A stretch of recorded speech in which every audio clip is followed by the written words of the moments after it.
Welcome to the Sentimental Twist, where two generations share one love for meaningful spaces and gracious hospitality. I'm Brittany. And I'm Melissa.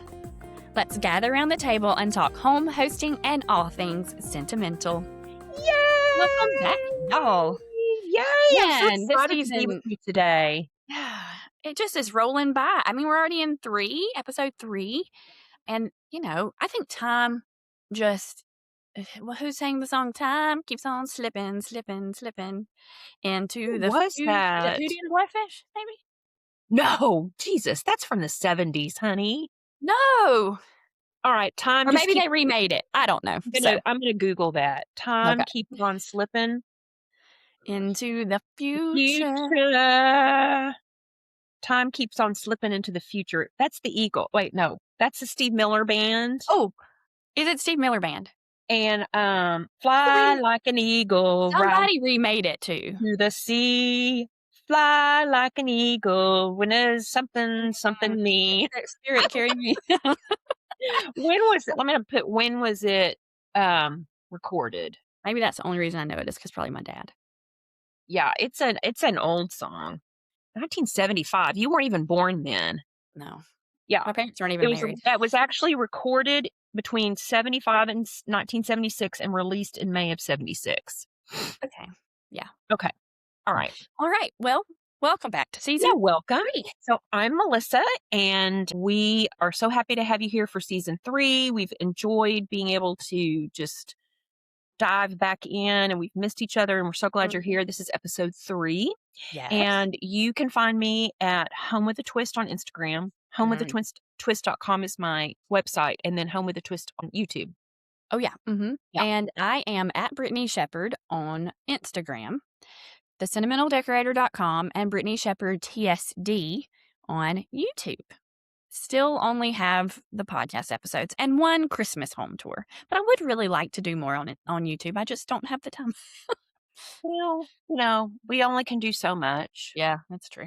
So what's been this week been like for you?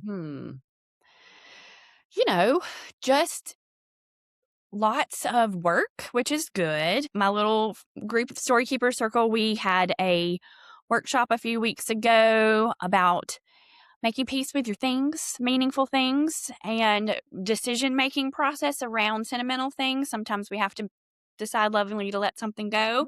We need to talk about that. We need to talk about that on the podcast. We do. Because I think we can be overwhelmed by those decisions sometimes, especially if the things have value, sentimental value to us, not necessarily monetarily value. So that's been great. I'm loving those ladies. It's so great to see them interacting with each other in the community, and that's been super fun. It's March now, which, that feels nice because it's starting to warm up. We've had some warm days, and, spring break is on the horizon, and I try not to live for the breaks and the weekends, but I'm looking forward to that. Yeah, I can't believe it's already March. I know. Nuts. I need to get out in the garden. Last year, I got out in the garden about this time, and it was great because I really felt like I was ahead of the game. Yeah. The only thing that I wished I had done is plant bulbs like ranunculus and my sweet pea seeds. I wish I had done that, and I totally missed the window for that because we get one more freeze here in North Texas, usually during spring break, and then after that, it starts to warm up. So I've missed the window for that, but I'll do it next year. Our daffodils are blooming, so yeah. They said there's always a cold snap at Easter time. Yeah. So gardening is kind of where I'm focused right now, and anyway, it's just a really fun time. So we're gonna move on to our first segment of the podcast, and it's smaller tables, longer conversations. I like it. And so we're going to talk about why fewer guests changes everything. When I'm coaching women about hospitality and hosting and their barriers and their fears, I really try to get people to understand that hosting in smaller numbers is so much easier. And there is something happening culturally now, as I think that women are tired of performing. Yep. And that performative process is keeping women from just hosting altogether Mhm. instead of just being like, I'm just going to have my girlfriends over for coffee. We've Yeah. gotten somehow I think I love Pinterest for a lot of reasons, but I think Pinterest and social media have made us think that everything has to be thematic Mhm. and gimmicky and just like expensive and laboratory. And, like, You've heard perfectly of planned to a T instead of yeah, just mm-mm, no, enjoying the company, and yeah. so So big tables are beautiful, but small ones are intimate, and Mhm. that inti intimacy, yes, That's right. is where connection happens. Mhm. And I've seen that in my own hosting. When I used to host for 10 to 12, sometimes 20, I'd have these big Mhm. dinner parties. At the end of the night, I was like, I never got a chance to even talk to Brittany. Mhm. Or I was so busy picking up plates and trying to clean that I never even like sat down and enjoyed the party myself. Yeah. So I'd like for us to talk about today how the shift to um, changing it from a party of 10 to 12 to a party and the magic of 4 to 6 Mm. has three powerful shifts that occur. First is the stress drops immediately. Yeah. You cook fewer dishes, you plate fewer servings, you need fewer chairs, less table Mhm. space. We don't have to bring out all of the card tables and the folding chairs. You can clean your house in one short period of an afternoon, Mhm. and you can actually sit down. Yeah, enjoy So it. with a smaller group, you don't need a buffet, you don't need backup desserts, and you don't need just in case options. Mhm. Um, you can move from an event planning mode to a conversation mode. And I think your nervous system actually feels different. Yeah. You feel calmer. Mhm. You can replace the chaos with confidence. Yeah, and it's definitely more relational, and that's Absolutely. And that's what it's instead all of about. logistical, you know? Yeah, absolutely. What are your Um, thoughts on this? well, I think another besides stress being reduced when you host smaller groups, you can also work with a reduced budget when you're, hosting fewer people. You can without it feeling cheap. You can still do special things, and I think it allows you to do more little special touches that are unique because it's a smaller group that you couldn't maybe do when you have a larger group. So when you cook for 4 instead of 12, you can do things like buy better ingredients or get that nicer bottle of wine, splurge a little bit. You can buy your flowers from a local florist instead of, skipping flowers because you've got to put 3 or 4, arrangements and you just need the one. I have a local florist and you just go and make bouquets a lot of times and he has Oh, the best stuff. But, when I'm having a big occasion, that could be very expensive. But when it's just a small table of 4 or 6, buying one bouquet, put it in a pretty vase, it's worth it. You can use your real linens, napkins, things like that, because laundry's not gonna be as intense. It's more manageable that way. And you can stretch the grocery bill and do more unique things than you might would do with a larger group. You can buy the good cheeses. You can do fresh herbs. You can get a bakery dessert instead of making one to try to save money. You can do little different things and it will still feel elevated, just, you know, but be a little bit less stressing on your budget because it's not as many people to cover for. The other thing that I love about hosting smaller groups, and we kind of alluded to this earlier, is that your time with your guests actually gets to increase because there's less logistics involved when you're hosting smaller groups. And I think that's probably the best benefit of hosting a smaller group is because at a larger dinner, you spend most of the time you know, managing things and organizing things and making sure everything's out where it is needs to be and you're flying around the kitchen, flying around the buffet, restocking, refilling items, things like that. But with a smaller dinner, you can sit down and eat with the yeah. folks and enjoy the folks and have longer conversations. And so it's a kind of the difference between hosting for people and being with people, in the dinner time. Like that. I like what you just said. Hosting for people, Mhm. And hosting what And was be this? with people, like being with people. Hosting and being with people. That's a Mhm. big takeaway right there. I think it's a difference between hosting and hospitality, honestly. Oh, If you think about it, like, Brittany, that is so big. because hosting is what you're doing for folks, and hospitality is what you're doing with folks, like, bringing people into your life in a different Yeah, way. because here's the thing is that your guests will feel that disconnection Mhm, if you're hosting for people mhm, instead of hospitality is making people feel loved and mhm. served. Yeah. Um, And that doesn't mean to say, like, don't go all out and with yeah, effort, yeah. I mean, because maybe occasionally a different, like maybe for a Mhm, birthday or for a mhm, Christmas party. We're talking about just getting back to just hosting more often, but on a smaller scale. yeah. You can certainly do what makes you Mm. light your heart on fire.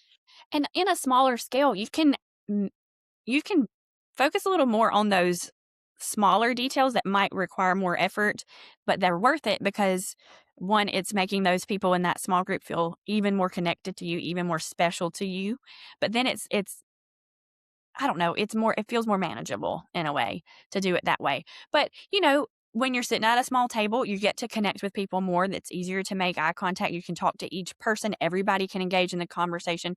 No one feels like I know when I go out to dinner with friends, even in a restaurant, I try because I'm the ultimate extrovert. I try to sit in the middle of the table so I can be in all the conversations. Yeah, because you have fear of missing out. Right.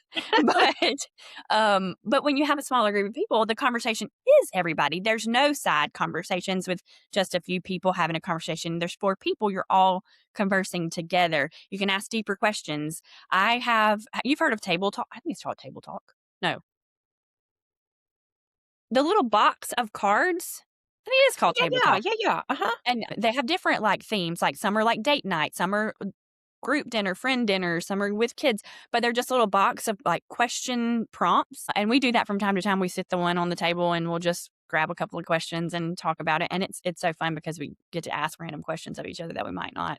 And then when it's smaller, I think lingering happens longer, and my favorite part of something an occasion like this is the lingering. You go back for second dessert, you get another cup of coffee, you can stay at the table because it's comfortable and you're not squished together and crowded, or you could move to a seating area in the living room and it's not everybody sprawled out.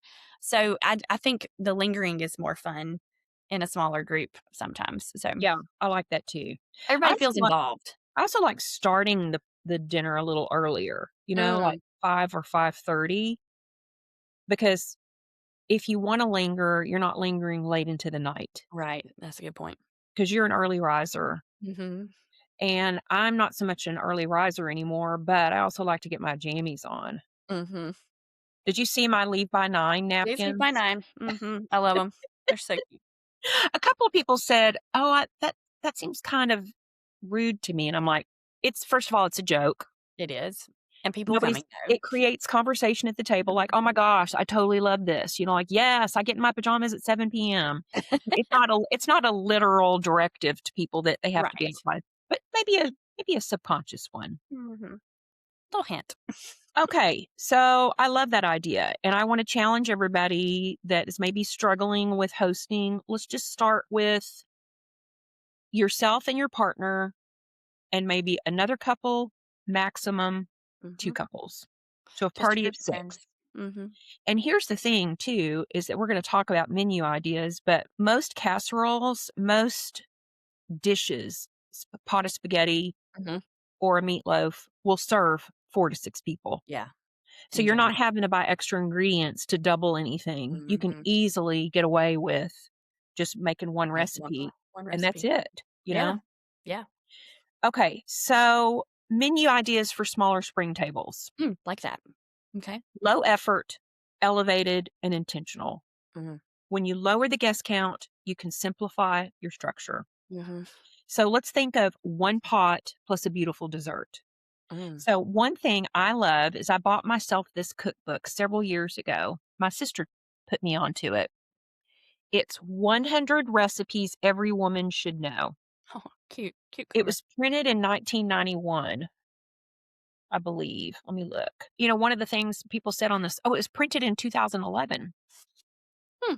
One of the things people said, did you know that we did a survey? If people have been answering the survey for our podcast, Right? did you see that the majority of people watch this on YouTube? YouTube. Yes, that's mouth. And it's amazing. I love that. Yeah, I do too. And they love it But when we we do throw show in, and tells a good bit, yeah, so show it and does. tell. Mhm. So this is what the cover of the cookbook looks like. It was written by a Glamour magazine editor, which they Mhm. even print Glamour magazine anymore. I don't Probably. know. I used to love to get it. My mother thought it was a little racy when I was in Oh, high school. mm, Anyway, in there is called, it's 100 recipes every woman should know by Cindy.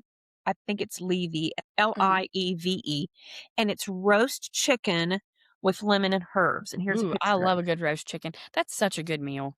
Mm, And I think that a lot of people think roasting a chicken is intimidating. yeah.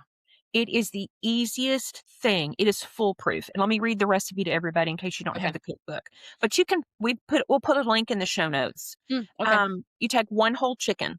Mhm. You can get a chicken for $8 at Walmart. 3 lemons and a half a cup of lemon juice. Mhm. Salt and pepper and assorted herbs like rosemary, sage, thyme, parsley, things that you can get in your garden. Spring greens with shaved parmesan, warm bread, strawberry shortcake, or lemon icebox pie. Mm, Let me just read it real quick. On page yeah. 245, they give you, that's one of the other things I love about these books is if you can find cookbooks that give you the menu, it Mhm. makes it foolproof. Yeah. So this engagement dinner, and why it's called engagement, marry me chicken. I think I Mm. might have forgotten that. I'm so excited I'm forgetting things. It's Oh, called yeah. Marry Me Chicken because 60 couples got engaged when they printed this recipe in the Glamour magazine. And all their stories There. are in the beginning of the cookbook. So this is called an engagement chicken dinner, and it's classic Manhattans with maraschino cherries, roasted cherry tomatoes, spinach, gorgonzola, cheese salad, Mm, engagement chicken with lemon and herbs, baked new potatoes, and creamy white butt cake with Chardonnay glaze, which I'm going to yeah. totally make that. That Doesn't that sounds sound delicious? mhm. The whole menu. So the Mary Meet, the engagement chicken. So the first portion of the book is all the success stories of all the engagements of people, and the engagement chicken is super simple. You just basically turn your oven on. You remove the giblets from the chicken. You wash the chicken inside and out with cold water, and then let the chicken drain cavity down in a colander for 2 minutes. I think that's Then what you, people are intimidated by. yeah, it's so Mhm. simple. Then you pat the chicken dry with paper towels. You place it breast side down in a roasting pan. Pour lemon juice all over the chicken, both inside and out. Season the chicken all over with salt and pepper.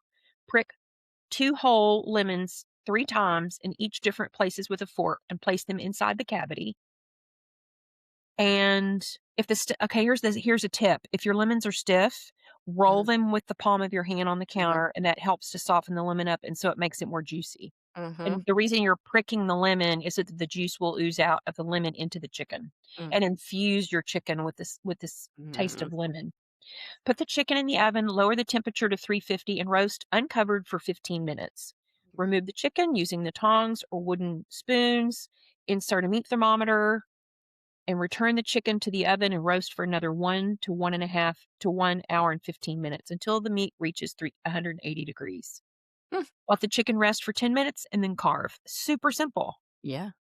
Doesn't require a lot of effort. So I think while the also chicken, people are intimidated about carving a chicken into the pieces. I know I have felt a little bit like about that before, but I've done it and I do yeah, it, but it's I mean, just there are so many super mm, easy videos that you can watch mhm. on YouTube of how to carve a chicken. It's not that hard. Yeah. But while the chicken's cooking for an hour and 15 minutes, you could be putting together your salad Mhm. and setting the table if you didn't do this table the night before. So Mhm. minimal cooking, beautiful presentation. Yeah. My tip is to always plate your things on white dishes, Mm. white platters, white, plates, because it lets the food be the star. Mm. And you can find white dishes at Yeah. Walmart, at Goodwill. I mean, they're everywhere. So I that's have the a hard first. time with the white dish thing because I love dishes so much. I know. But I do have, I kind of have as part of my hosting arsenal, several white platters, white bowls, Mhm. that I like to plate my food on. Yeah. So we said that was one pot, a beautiful dessert. The next Yes. one is soup and something, Soup and something. and I'm a soup girl, and I know I you am love too. soup too. Mhm. So this is perfect for early spring evenings, tomato basil soup. Mm. Mhm. I mean, you can buy tomato soup at La Madeleine. The Mhm. jarred La Madeleine soup they sell in the grocery store in a jar. It's a big jar. I like Amy's brand. Mhm. Or you have your tomato and rice soup Oh, that you yeah. like to make. Mhm. A rotisserie chicken salad, which you can buy or make. Croissants and a store bought dessert with whipped cream. Yummy. That's it. Yeah, my friend Robin, she's missed this and that on Instagram. She recently posted a tomato basil soup recipe that looked fantastic, and I think it would rival the La Madeleine. No, really? Okay, I'm gonna look her up. Mhm. She's missed this or that. Miss Yeah, miss this and that, and that, and that. Is it and that? I think it's an N. I think it's Miss MS this N, like the letter N, that, Robin. I'm looking her up. So I need that tomato basil soup. I think she's doing like a soup Sunday, soup on Sunday, so Okay, good. yeah. Okay. Yeah. Um, yeah, so, you could even you can bowl up your soup into mugs, Oh, I love that. if Yeah. if you just wanna have like, I love to have tomato soup with grilled cheese. That's another thing Mhm. you could do, Yeah. is just make everybody a grilled cheese sandwich, and you can put them in the oven as you make them to keep them warm. Yeah. Plus, I think that kinda crisps it up a little bit, Mhm. and do some good crunchy sourdough bread. Delicious. Let me tell you, if you wanna do a little bit deeper, and depending on how many people you come, I have hosted a grilled cheese bar dinner, and so I made pot of soup, and then everybody brought different fun ingredients and made their own grilled cheeses on the griddle, like a big plug-in griddle, and so some people would do, like, brie and jam on their grilled Oh my cheese, word. bacon, and everybody did a little salty sweet situation, which was really good. But you can when see that's going a little further, like going onto Pinterest and getting ideas. But if it's for a small group of people and everybody brings a couple of options for the grilled cheese bar, that is fun. How many people did you have at that Well, party? that was a large it was probably 15 or so. And it Okay. was like everybody came and made their own grilled cheese dough, Yeah, and a pot of soup was on the stove. It wasn't like a plated plate and situation. we're not saying to not host 15 people. We're Mhm. just saying if you're wanting to get back in the hosting game, start small, Start build your small. confidence. Hosting large groups takes experience, trial and Mhm. error, being able to go with the flow, and some of that takes just doing it for a lot of years. I mean, I've been Mhm. hosting for 40 years. Mhm.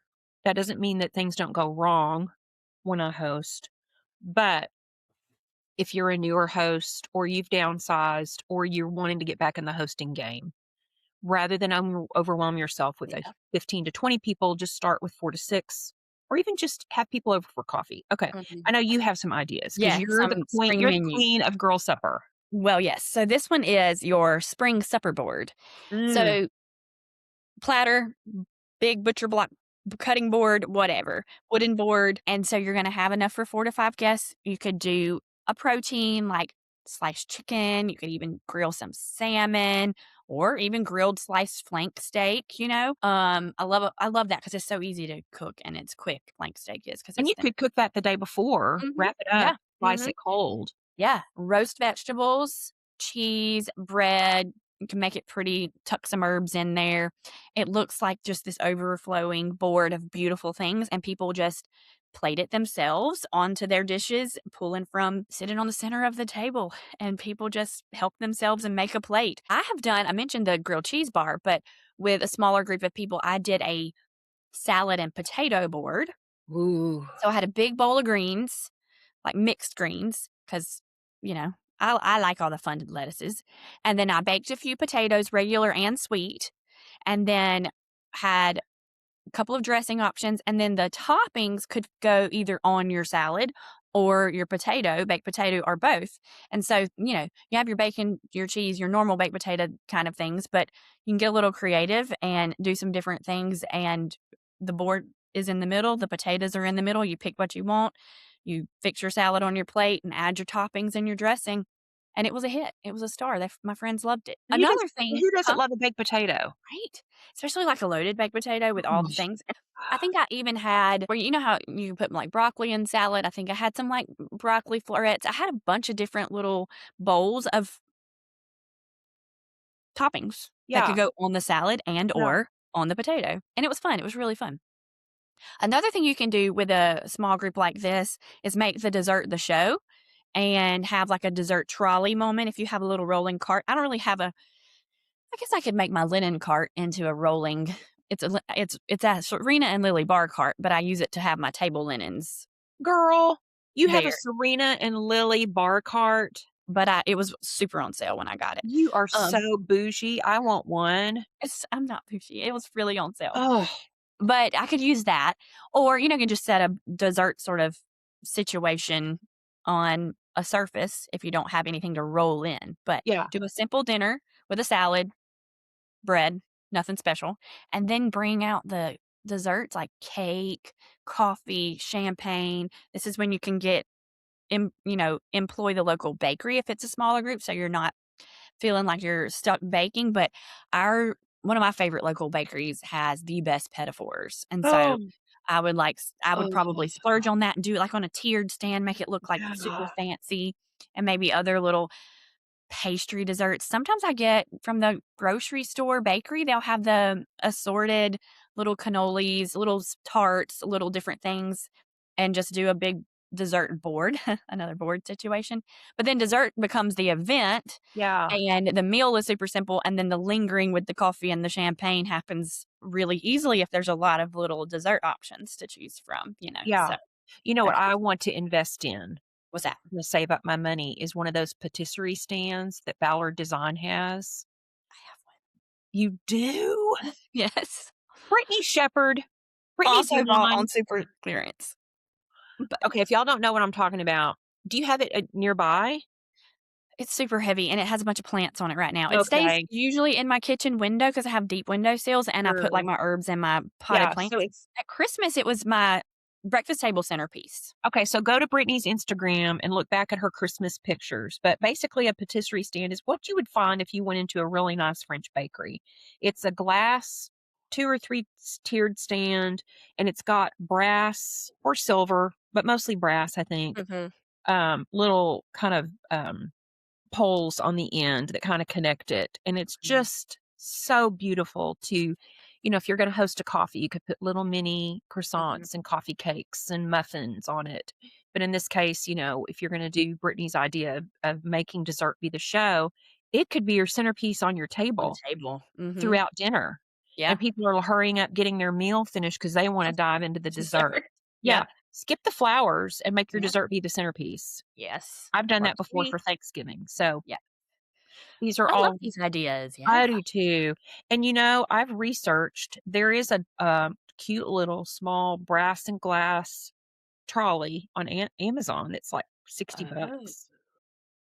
To And it do a could be little for you can dessert. wheel it outside on the patio and put drinks on Mhm, it, or you could put it in I mean, there's lots of places you can put a trolley. You could put it in the bathroom with your rolled up towels next to the mhm, tub. You could put it in your guest bedroom when your mhm, guests come and put bottled water and mhm. granola bars and Right, snacks, yeah. magazines. So there's lots of ways you can use a dessert trolley. Mhm. Okay, Love it. that was great. I love that. I'm always super hungry when we finish our podcast recording. Every single time.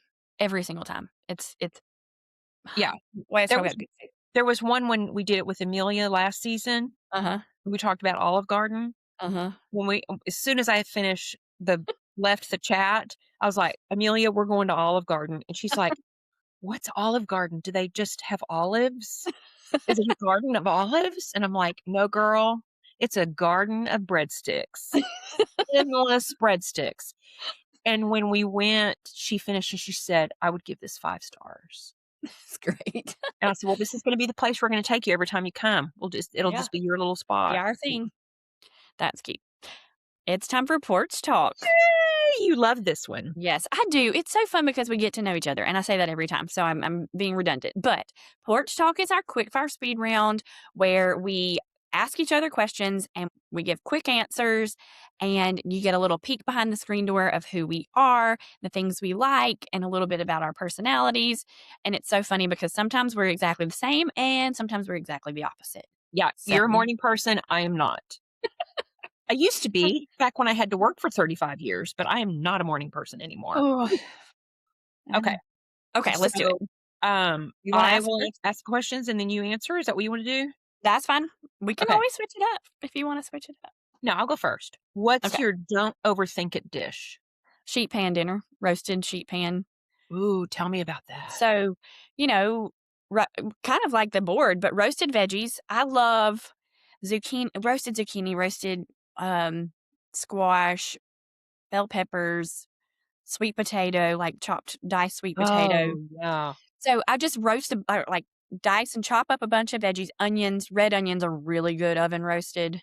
I don't know about you if you think about that, but I and then love a red onions. protein that you can cook along with them.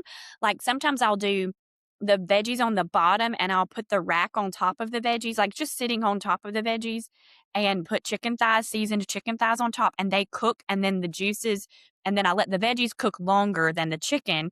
And so that just all meshes together like summer sauce, like not summer sauce, sausages, like Italian sausage. You can cook those in the oven with your veggies. And I've done little mini meatloaves for like each person on the sheet pan with the veggies.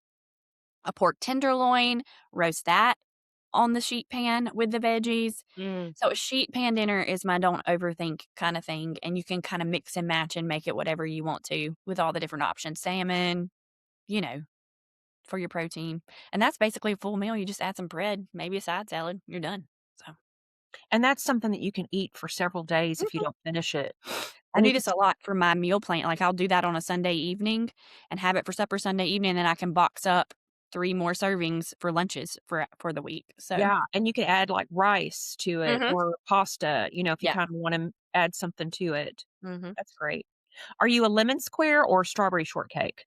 Well, I'd rather not have to choose, but I'm gonna go lemon square.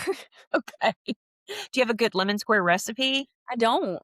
I just like Ooh, I think Anna has made them. Anna is the baker in the friendship. I'm the cook and she's the okay, baker. that's good. I love Um, that. so but I am this is totally off topic, but I have some bananas to make banana bread that are ready to make banana I never buy bananas except for when I'm gonna make banana bread, and it's a Biscoff banana bread. What? Uh-huh. So I'm looking I forward to doing must need that. it is a cookbook. I shared it not too long ago in my Instagram stories, but it's a cookbook by a girl that I follow. Her name's Nat's Nourishments, and she's British. I think she's from the UK. British? British, and British? she, has a cookbook that came out, but she's a chef, a private chef, and then so on her Instagram, she would just post the meals she made herself after working a long time and Uh-huh. ended up coming out with a cookbook, and it's really good, and she's mostly vegan. They're mostly, like, vegan meals and recipes, but Is it Chell and Sweets? hmm? Is her name Chell Sweets? I don't know. Her name's Okay, Natalie, Nat's okay. Nourishments. Nat's Nourishments. Okay, because I just Googled Biscoff banana bread, Oh. and it came up the first one It's that in came her up. cookbook. I'm not sure Okay. if it's on her Instagram. Okay, well, that's something I would totally be into. Yeah. So You I know, might the make that this airlines the afternoon. airlines are sharing those Biscoff cookies as part of their thing. I Mhm. Phoebe and I went to Seattle not too long ago to celebrate her birthday, and they come around, and they ask you, "Do you want pretzels or Biscoff?" And I always say, "I'd like both, please. Okay. A little salty now, and then I'll have a little sweet later." But Biscoffs, you can just oh, they're so good. We should make our airplane requests a porch round question one day and not talk about it now. Let's not talk about it now. Like Okay, right. what drink and snack we always choose. Okay, okay, that's a good one. Let me write that down because I Good, forget. good quick fire question. What do you associate with Sunday afternoons? Rest. I try for it to be rest, because I try not to have the Sunday scaries. And the way that I don't have the Sunday scaries is that I make sure I'm rested. And then I also do my weekly planning. I plan for the week on Sunday So good afternoons. for And that. then if it's nice, like sunny and warm-ish, but not hot, then I like to go outside and enjoy my patio and the sunshine. I have a wrought iron chase lounge with a cushion, and if it's nice, I try to sit out there on Sunday afternoons, and I do things while I'm out there, like I might read or work on something, but just enjoy the sunshine, let the dogs run around, so Yeah, and enjoy it before it just it's is wreaks havoc oppressive. with heat and mosquitoes. Yes. Do you have a lot of mosquitoes in Yes. Alabama? Okay. Yes. Yes. Tell me what you mean by Sunday scaries, because I think we're on the same page with that. Well, I think it's a term that we use because we know we have to go to work on Monday Yeah. for the majority of us, and so the Sunday scaries are like, "Oh, I don't wanna do it," and we live for the weekends, like I said earlier, and Sunday scaries just means that pending work week is on the horizon, and that's sad because I do feel like we should try to do work we enjoy instead of dread, but it's Yeah. also even when I like my job, I don't necessarily wanna go. Yeah, I'm with you. I mean, I enjoyed my career as an event producer, and but there's just something about waking up on a Sunday morning and knowing you don't have to do anything, but then by Sunday evening, you're like, "Oh, I've gotta go to work tomorrow." Mhm. Yeah, It's back to the grind. yeah. I used to it softened the blow with Sunday Scaries when Angela Lansbury's, Mhm. show, Murder, She Wrote was on. It was like my one thing I could count on Sunday that was fun, and then when her show ended, I was just like, Eh, There's nothing to look forward to in life anymore." I think that's why we do Sunday suppers when we have them. We don't have them as regularly as we'd like to, but it gives us something to enjoy, and then it also is nice because you've had a little touch of connection and friendship before you get busy in the work week, and you may not get to see each other or talk as much, so Yeah. What spring color do you gravitate toward? I love robin's egg blue. That's just a Mm. beautiful color. That's always been my favorite color, blues and different blue tones. The older I get, though, green's starting to come in a little bit more. So that's Mm. the first thing that pops into my mind. But I love a corally pink color. Mm. And I have a lot of that in my house, and I have these tulips from Amazon that I will share about in a little bit. So Mm. enjoy. Okay. What season do you feel most like yourself? I think I think it's spring, but I also really love fall. Mhm. So spring is my extroverted personality and fall is the Mhm. introverted side of me. Oh, that is such a good way to frame that, Mhm. because fall is cozy and Mhm. inside, and Homebody-ish. Uh-huh. spring is warmish and outside. Mhm. Wow, Brittany, that is like a book. I didn't mean to be profound. You are always so profound. That is one of the things that people commented on our podcast survey. Really? Oh, yeah, their biggest takeaway was your permission slip to say no. Oh, my commitment is That myself. rest is a Mhm. commitment.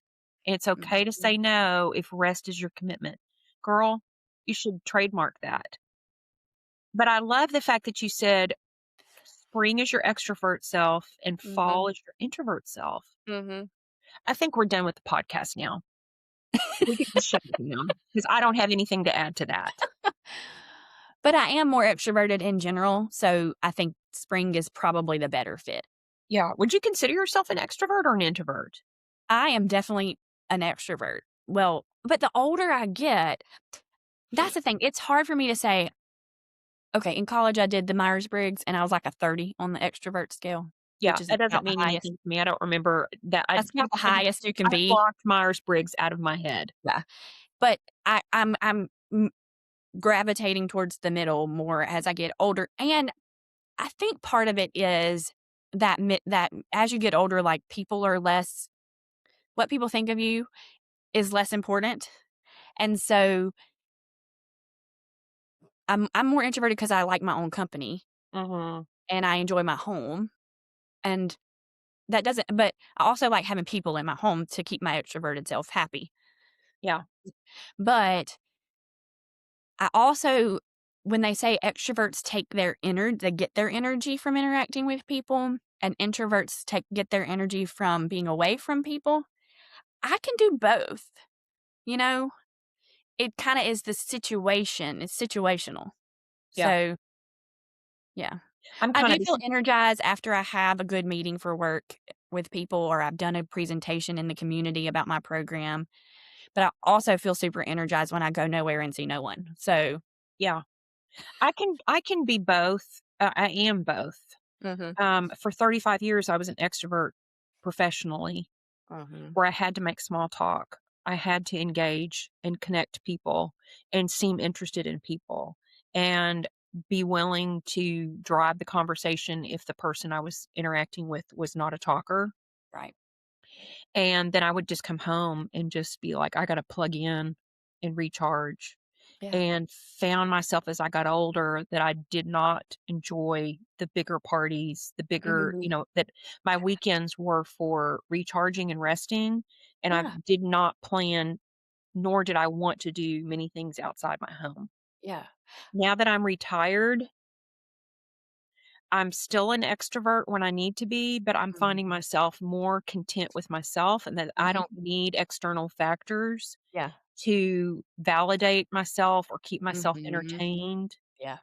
which worries me a little bit because I think, when you get older, your friends start moving away, Mhm, dying. mhm, I don't want to be alone by myself, mhm. but I also enjoy my company. Yeah. I'm with you. I'm I perfectly relate. content doing nothing. Mhm. I Um, completely relate. yeah. And like I said, if I need to be an extrovert, I'm all Mhm. in. I am all in. Yeah. But What you said about work, and then I think m as my job progressed and it required more people, like, on any given day, I could see and interact with about 500 people working in the school system. If I go to a school and I'm working throughout the day with classes throughout that's most elementary schools in our district have 3 to 500 kids.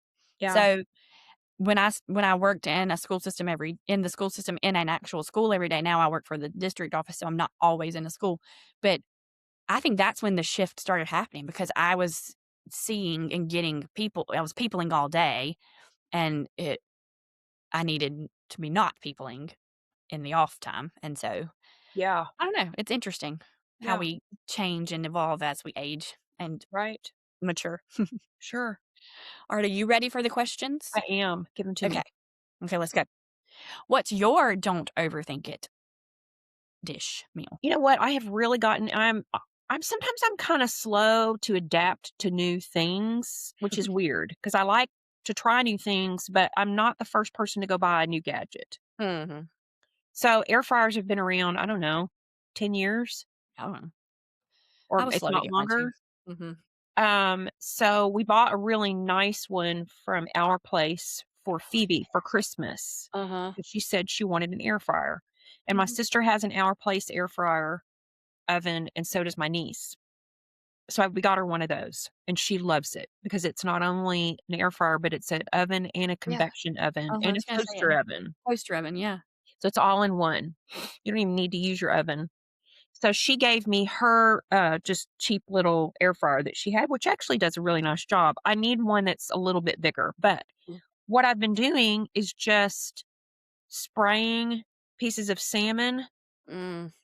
with olive oil nonstick spray and some seasoning and sticking it in the air fryer for like 10 minutes. And it makes the Oh, crispiest, so crispy. juiciest salmon. Uh-huh. And I just put that over some wild rice. Mhm. And then I've started buying because a lot of times if I buy fresh produce, it gets I forget about it Yeah. and it gets bad. So I've been buying a lot of frozen vegetables. Mhm. Now, you can buy frozen vegetables that you can just stick in the microwave and it'll steam in the bag. Yeah, And then that's I'll just add a bag of frozen vegetables and Mhm. it didn't heat my kitchen up. Mhm. I didn't mess up a bunch of pots and pans. Yep. And I'm not cooking in grease. So I would have to say just using my air fryer is my new Yeah. don't overthink it dish. They make 2 and this is one of my don't overthink it, like, weeknight meals when I'm not into even remotely making anything, they make those frozen bags with vegetables and, like, either couscous or quinoa or, like, there's one that I think it's Target, that it's like a Mediterranean bag, so it's got veggies and chickpeas and some grains and microwave them, and then I just toss in rotisserie chicken, some feta cheese, some olives, a little olive oil, and lemon juice, and that's a bowl, you know? I just use the whole bag for me because it's like 380 calories for the whole bag, and then Yeah, eat back and those here. frozen vegetables are not expensive. No. I wanna say 250 for a Yeah, bag that'll serve 2 people or 2 that's amazing. servings, Mhm. and it's quick, it's I did one the other night that was potatoes and green beans and a garlic sauce. Ooh. It was really good, and I just divided it in half, and we had that with, I made some really good pork skewer, like, shish kebabs in the air fryer. It was an all recipes, or I think it was an Mhm, all recipes recipe, and, we had that with I mean, it was just fantastic. So I'm leaning into my air fryer. Yeah. mhm. Okay. Are you a lemon square or a strawberry shortcake gal? Okay, my mother loved strawberry shortcake. She was a Mm, huge strawberry mhm. fan, but I'm a lemon square gal, and I have the best You recipe got a for lemon recipe? squares on my website. Okay. It's my sister's recipe for lemon Mm. squares, and it makes the most sometimes when you eat lemon squares, they can be kinda gummy, Yeah. like, not creamy, but more like, spongy, kind of a Mhm. hands I like down, that. gross. This is a shortbread crust with a beautifully creamy lemon curd filling, Yes, that's what I love. and then you Mhm. sprinkle it with powdered sugar. Mhm, mhm, mhm. The best my mouth is watering. The Mm, best time to eat these is after they have cooled just a little bit, but they're still warm, warm. because you Mm, cut it and the curd just kinda mm, slides down, mm. and it's just so rich, and that lemon is just, like, Tart. puckers. Love it. Yes, and Mm. lemon bars are the perfect dessert, Mhm, because you could make those the day before or the morning of, cut them in squares, mhm. put them on a tray, and that's everybody's dessert with a Yes. dollop of whipped cream if you wanted to elevate it and a little sprig of mint, that's all you need. Mm, yum. Yeah. Okay. Oh, stop it. We're so hungry. I'm so hungry. Okay, so what do you associate with Sunday afternoons? Naps for sure, a pot roast, Oh, okay. and I don't make pot roasts on Sunday, but growing up, Reason? it just seemed like that's what mother would make, you Yeah. know? So Or or the alternative would be after church growing up, we would yeah. go to, like, a Luby's. At that Mhm. time, it was Wyatt's Cafeteria. Like a Piccadilly. Yes, and I would sit as a kid in Sundays in church just fantasizing about what I was gonna order when we got to Wyatt's, Thinking and I'd about write which my sides you're gonna get. yeah, and I'd write my dad a little note on, like, the offering envelope, "Can we go to Wyatt's?" And I'd pass it to him, and he'd give me the thumbs up. That's the So I knew, best. "Okay, I'm gonna get chicken fried steak, mashed potatoes and corn, a roll, and chocolate icebox pie." That Mm, was my go-to Wyatt's that sounds dinner. so good. Yeah. So do y'all was your big meal on Sundays lunch? Yeah. Yeah, ours too. For Sunday dinner, actually, we would usually go to lunch after church. Everybody would Mhm, come home, put on their comfies, take a nap, watch a ball game, whatever, read mhm. the paper, and then mother would always make something really nice for dinner. See, And when we I were say the nice, I mean like pork chops or pork right. roast or Our big meal on Sunday was right after church or, shortly after church, and then evening was either, like, leftovers or something simple like cereal, popcorn, we always had low-key Sunday supper, dinner. yeah. We've had that Now, conversation before. sometimes mother would put something in that could be roasting while we were at church. Like, Yeah. she really liked that chicken with the Lipton onion soup mix and the Mhm, rice, where you just cover it real tight with foil and you stick it in the oven at a lower temperature, and then mhm. by the time we got home from church, it was ready to Yeah. eat. Mhm. And that was kinda disappointing, actually. I really liked going out to eat. Yeah, me too. Because we'd usually go with other couples from church that I Uh-huh. really liked, like my sweetest friend Julia, who was my mother's age, and I think I've talked about her before on the show. Uh-huh. She was Yeah. who I learned about life, while Mhm, we would snap peas. So, mhm. usually Julia would go, maybe my bestie Julie that I grew up with would go if she was, spent the night, and so if mother said, "No, we're going home to have roast chicken," I'd be like, "Ugh. We Can't we always just like, eat "Can the we go out chick" to eat? Can we go out to eat? Can we go out Yeah, to eat?" can we just eat that for dinner?" And she'd be like, "No." Be like, "Ugh, I don't like you today." Okay, next question.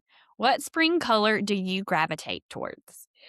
Not necessarily to wear, but I Mm. love yellow. Okay.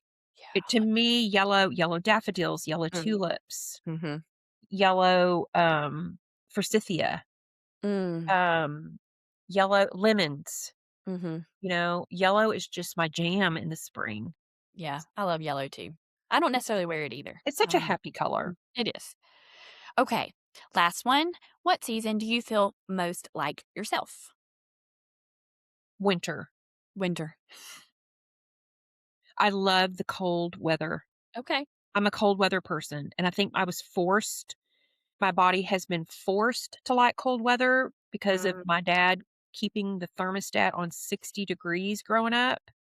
My body cannot regulate beyond 85 to 90 is my peak temp.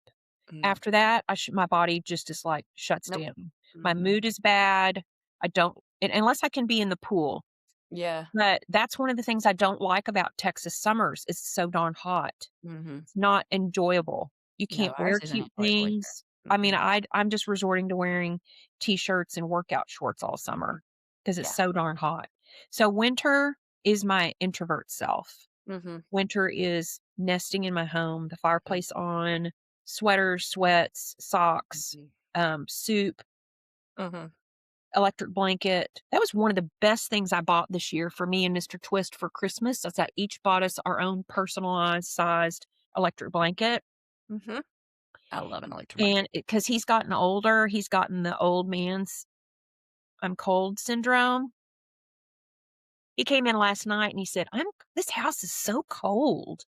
And I'm like, okay, Mr. Old Man, go put a cardigan on like Mr. Rogers. Mr. Rogers. So, like, he's got that electric blanket on his lap and his cat is on top of him. It's so cute. And I sleep with it at night sometimes if Yeah. it's a chilly night. Like today, it's high of 55. Yeah. It's cool here today. It's windy Yeah. today. So, a winter, but I do Mhm. love spring Yeah. because that's That's when your I'm, extrovert self. yeah, that's my extrovert Mhm. self is getting Yeah. out, planting things, making my garden look pretty. Mhm. I love winter. I love cold weather too, but I only want stretches of cold weather. I don't want it to be, like, endlessly cold for months on end. Oh, I Um, do. I want it to but be sleeting, snowing every day. Yeah. well, I'd have if I wanted that every day, well, we shut down for things like that, which I love. So that's why I love Which is that. why I think that Maine would be a good state for me to move to. Hmm, okay. But, if I moved to Maine, I would move to Maine in the summer, which would totally defeat the me getting the winter there. Winter. I really Mhm. wanna buy a house in Maine so that I can go and just go when Mm, I want to, yeah. Any time of year. Mhm. escape the Texas heat for sure, probably from, Mhm. like, July to September, Mhm. and then maybe go to Maine in January and February when it's really cold and the snow is deep. Just have your winter. Yeah, we looked at we wanted to look at a house when we were there last fall, Mhm. and we could never get the realtor to call us back. Well, bummer. Yeah, and I wish and that was disappointing. Mhm. Okay, so we're gonna move on now. That was a fun segment. Yeah. To bless it, I had to share it.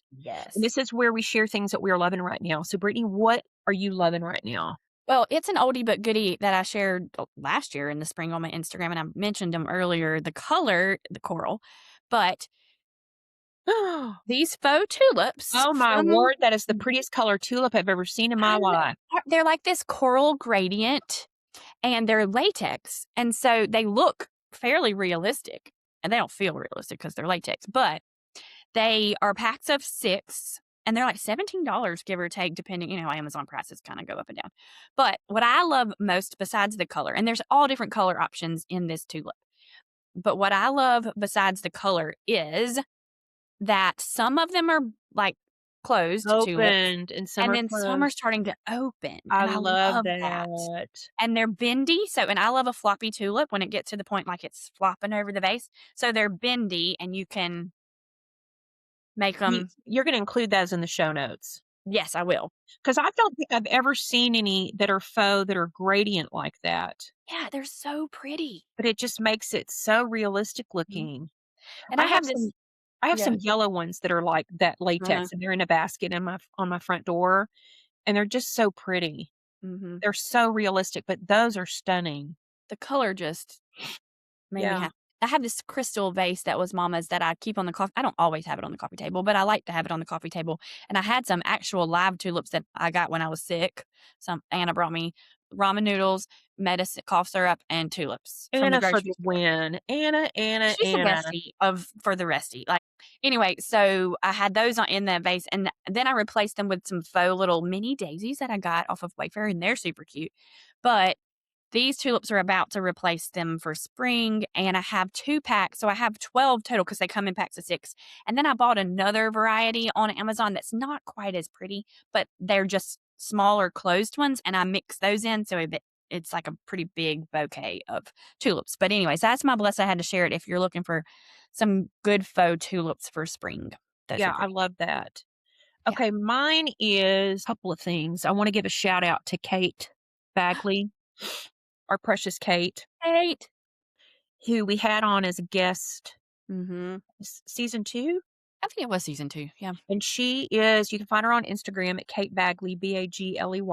Mhm. And she is a photo curator, kind of like helps you to curate and organize and catalog and Mhm. cull your photos Mhm. so that you can be a memory keeper in that way and not have just tons of things on and save your things, Yeah. not have risk the lose, if your computer or your phone crashes, you know. Mhm. So she gave me this tip when I went to go visit my sister of my sister didn't have a scanner. I didn't really want to buy one because at that time I just didn't want to spend the money. But she told me about this app called Photo Mine, and it's PHOTOMYNE.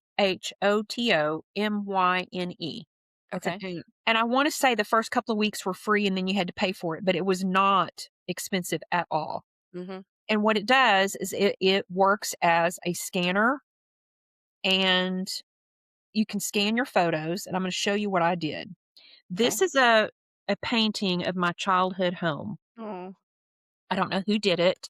It's very old. One of my mother's friends, if I had to guess, this was probably painted by a lady named Trudy Tatum, who was one of my mother's friends. And Mhm. it's painted on this really weird, not even a canvas, I don't Like think. cardboard is it textured? Yeah, it's textured. It's real heavy. Yeah. I've seen that before. Yeah, I don't know what it Yeah. is. So I'm going to have it framed, but Mhm. I wanted to scan the picture because I wanted to use it as kind of like my calling card. Oh, yeah. So I scanned it on the app, and here's how it came up on the app. Well, that's awesome. I mean, it's almost exactly the coloring. And you And can then what I did is I uploaded it to Canva and I mhm. designed a card that I can give to people where they can access my dinner party checklist when I'm out and Oh, about. So here's the card cute. and it says, "Come in and stay a while." Uh-huh. And on the back side, it has my picture, my bio, and the Uh-huh. QR code to scan for people to get my dinner party checklist. Yeah. And I just love it, and I had it printed on I always use Canva to print my stuff, Me and it's too. on really heavy, heavy cardstock. Mhm. But I just love That is how it so turned out. I mean, cute. the color is just so, Mhm. anyway, that would be my shout out to Kate. If you're needing somebody to help you just manage the 8,000 how many pictures do you have on your phone? I think I when we looked last season, it was like 20 something thousand. Oh, geez. Okay, I Mhm. just called a bunch because it was impacting my ability to my recording space. So I think I'm down to like 1,800 pictures. But if you're needing somebody to help you get a hold of your pictures, like maybe you've got boxes of photos, you've Mhm. got heirloom photos, you've got photos on your phone that you just don't know what to do with. Anyway, reach out to Kate because she does offer photo organization services and get this photo mine or photo. I don't know how I Mhm. spelled it, but I think it's $30 for the year. Hmm. And because my sister doesn't want me to have the originals of all our family photos. So I just Yeah. scanned a bunch of them and Yeah. they look like the real deal. So, Uh-huh. I love that, and because I have a lot of black and white photos from my parents and grandparents' childhood and stuff that I would love to digitize for my brother and for other people in the family to have, but still keep the originals well, as I was well. just super impressed. And all you do is it tells you to put your picture down like on a white space. So if Mhm. you don't have a white table, you could just put it down on top of a white piece of paper, Piece of paper, yeah. and it just zeroes right in on that photo. I mean, Hmm. it here, well, let me show you. So here's the painting Right? and here's the card. I mean, gosh, the details, you can Um, even see the details still and, yeah, like, the and I brush strokes actually almost. think that the printed version actually shows more of the detail. Uh-huh. I mean, it's a little bit different coloring in terms of, like, the sky and the with the Green. grass, Mhm. but, I mean, wow. It's very, very good. Yeah. Yeah. Neat. Okay. That's Alright, awesome. I guess it's time to close the show, and It you is are gonna time. share our toast to sentiment for today. Yes, I am. This is the time where we close the show with a toast to sentiment, where we share a poem, a story, just a word, if you will, to encourage you at this time, quotes, all the things. And today's episode airs March 12th, so right before St. Patrick's Day. And I have quite a bit of Irish heritage. My mom's family is on my granddad's side.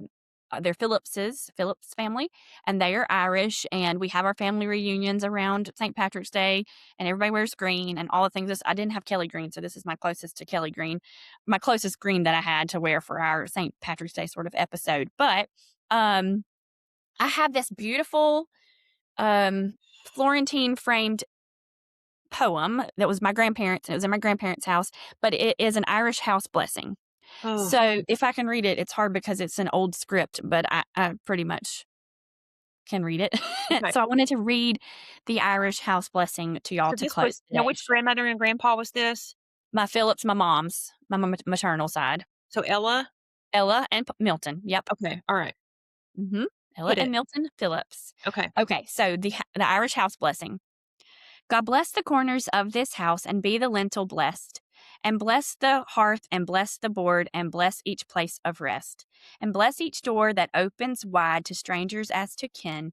And bless each crystal window pane that lets the starlight in. And bless the roof tree overhead and every sturdy wall. The peace of man, the peace of God, the peace of love on all. Oh, So, Ella and Milton, thank you. blessing. I wonder where your grandma Ella got that. I got no clue. I wish I See, did. that's are the things that I wish they were still Mhm. around for us to Mhm. ask them. Yep. This is what story keeping is, recording the what you know about things for future generations, and I do know a lot about, I would say, a good bit about the things that my grandparents had and my mom had, but not everything, and that makes me a little sad because I don't know about this. I don't know if it was, something she picked up because it was an Irish house blessing, or it was gifted to them, or it belonged to somebody else, in our family. I wish I did know, but Is there so anything on the back of it? there's it's worn off, but it's the manufacturer's, it's that Florentine, so it's the Yeah, but, like, frame. what's the back look like? Is it framed and it has a cut oh, so you can't really take that out to see if she See, it wrote has anything. this that doesn't say any, like, it's worn off, and I think it just said made in Italy, Wow, but that's the frame. GB I wonder if someday you could take it Florence. out of that frame and look to see if there's anything written on the back of it. Mhm. But you I wouldn't mean, wanna paper I is mean peeling back. Hold on, nothing that I can see. I don't wanna pull it all off. no, yeah, that is so precious. Isn't it Well, cute? And thank you the for sharing colors are that. so good for my house. Like, that's so unintentional.